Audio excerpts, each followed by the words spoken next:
1 year ago today, people across St. Louis were waking up to serious flash flooding after overnight storms brought nearly a foot of rainfall to some parts of the metro.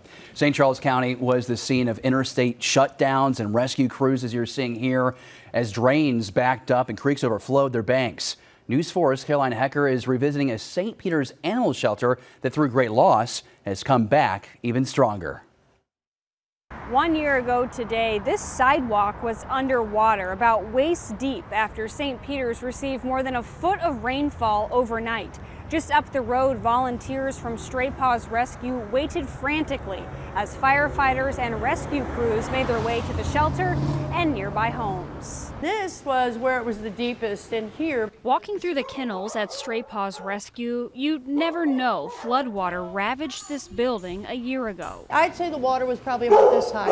By the time rescue crews made it to this room, 15 dogs were found standing in neck-deep water. They were saved, but 10 puppies unable to escape the rushing floodwater were not. Never in my life would I have guessed that you would see the water flooded in town as opposed to on the outside of town. Matt Knoyer with Central County Fire and Rescue responded to Old Town that morning. We knocked on every single door in Old Town, every residence, every business, and assessed the situation as we went. Rescue crews deployed a boat, bringing people and animals to safety. In the aftermath of the flood, some residents speculated whether or not the city's pump system failed. The city says clogged drains, combined with a historic rainfall, were more than the system is designed to handle. When we see problem areas, we do go there and try to figure out a scientific way to not let that happen again.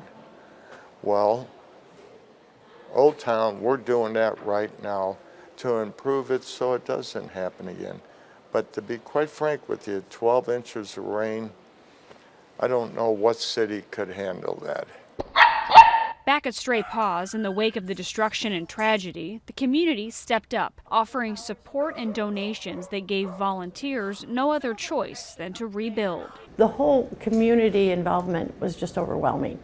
It was just overwhelming. We could not believe it. Local businesses donated their time installing new drywall, HVAC, and electrical systems. That time and energy providing a second chance for more than 350 dogs and cats this year that without this place would have nowhere else to go. The city of St. Peter's says it hopes to eventually work with both MoDOT and the Army Corps of Engineers to develop a long-term solution for Interstate 70 in hopes of preventing any future flooding.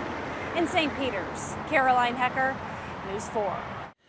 And to say thank you, Paws is now hosting an event this Saturday at the Rescue at 330 Depot Street in St. Peter's. Everyone is welcome. It runs from 1 until 7 at night, and there will be food trucks, drinks, games, raffles, and of course, plenty of animals for adoption.